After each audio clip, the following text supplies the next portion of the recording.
তো আমি বুঝতে পারতেছি না, আমি সৌদি আরবে আসছি, এই জায়গায় আসার পর কাজ করতেছি, এখন দেখি ফেসবুকে আমার অতীতে যা ছিল সেই সব নিয়ে আমার ছেলে, আমার আগের বউ নাফিসা নিশা, তারা নিয়ে আপনারা ফেসবুকে পোস্ট করছেন।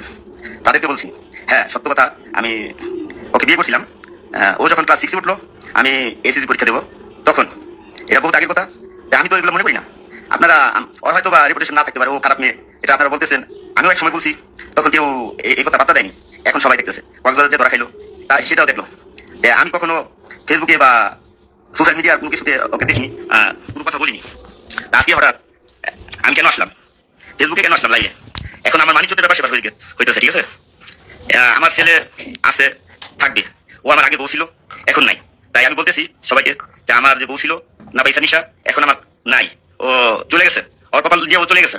আমার আমার তো কোনো সমস্যা নাই, আমি এখন আল্লাহর মধ্যে আপনাদের দোয়া অনেক ভালো আছি, ঠিক আছে।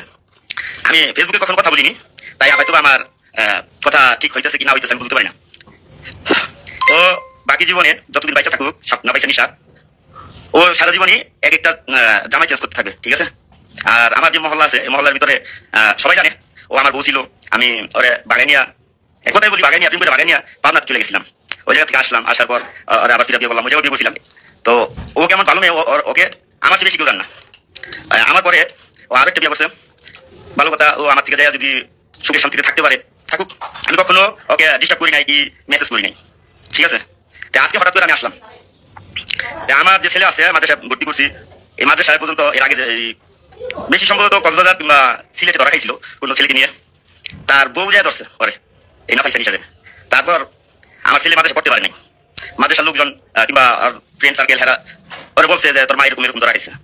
তো মনে করেন এই কথা শোনার পর আমার ছেলে মাদ্রাসা থেকে চলে আসছে, মাদ্রাসা পড়া পারেনি, এখন আবার স্কুলে ভর্তি করছি। এই স্কুলে ভর্তি করার পর এখন হঠাৎ করে আমার এই কথাগুলা, এই আমি জানি না কিবা কোথা থেকে এই ছবি পাইলো, যে আমার নিজের কাছে আর কোনো কিছু নাই বর্তমান, এই নাফিসা নিশার কোনো কিছুই নাই, আর স্মৃতি আমার কাছে রাখিনি, যে আমার থেকে চলে গেছে তার স্মৃতি আমার রাখার কোনো প্রয়োজন বোধ করি না। তো আমি ফেসবুকে কমেন্ট করছিলাম যে আপনারা যদি আপনার মুখ থেকে থুতু ফেলে দেন বাইরে, কিংবা ওই